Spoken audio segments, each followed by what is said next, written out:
മക്കളെ ഈ വീഡിയോ ഒന്ന് കണ്ടോക്ക്. ഒരു ഹിന്ദു മുസ്ലിം ലവ് സ്റ്റോറി കേട്ടോ. എന്തായാലും ഒന്ന് കണ്ടു നോക്ക്. ചേട്ടനോട് ഞാൻ പറഞ്ഞത് എന്റെ വലിയ കുടുംബമാണ്, പാപ്പമാരൊന്നും സമ്മതിക്കില്ല. ഞാൻ ഡാൻസ് പ്രാക്ടീസ് കഴിഞ്ഞ ഒരു സാറ്റർഡേ എന്ത് ചെയ്തു, ഞാൻ ചേട്ടൻ എന്ത് വേണമെന്ന് പറഞ്ഞ് ഞങ്ങൾ രണ്ടുപേരും കൂടി എന്റെ വീട്ടിന്റെ സ്ഥലത്തേക്ക് ട്രാവൽ ചെയ്തു.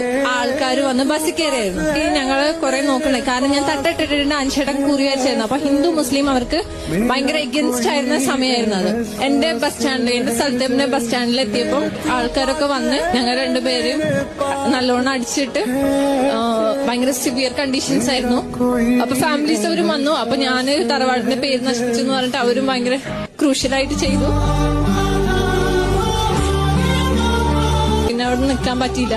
ഉമ്മാന്റെ നാട്ടിലേക്ക് കണ്ണൂർ തന്നെ കൊണ്ടുവിട്ടു. ഒരു വീട്ടുകാരെ കുറെ വിളിച്ച് ചോദിച്ചു, മോളെ കെട്ടിച്ചെന്നേരം ഞാൻ നോക്കിക്കോളാം, എനിക്ക് വേറെ ആരും ഇല്ല ഇവിടെ. അമ്മ കുറെ ചോദിച്ചു, പക്ഷെ എന്നെ വീട്ടുകാരെ സമ്മതിച്ചില്ല.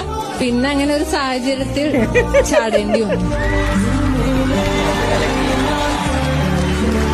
ഇരുന്ന് ജോലി ചെയ്യാൻ പറ്റാത്ത അവസ്ഥ. എനിക്ക് ഡിസ്കിന് ബൾജും സെർവിക്കലായിട്ട് പ്രോബ്ലം ആയ കാരണം എനിക്ക് ഇരുന്ന് ചെയ്യാൻ പറ്റാത്ത അവസ്ഥയായി. അപ്പം ഇതവർ കാണുകയാണെങ്കിൽ എനിക്ക് എന്തോരം വിഷമമുണ്ടെന്ന് അവരറിയണം. കാരണം ഒരു പെൺകുട്ടികളെ ഇങ്ങനെ തല്ലരുത് അവര്. അല്ലാണ്ട് മനസ്സിനോട് പറഞ്ഞു എന്ത് വേണമെങ്കിൽ ചെയ്തതിന് ഒരു പക്ഷെ ഞാൻ അവിടെ പിടിച്ചു നിന്നേനെ.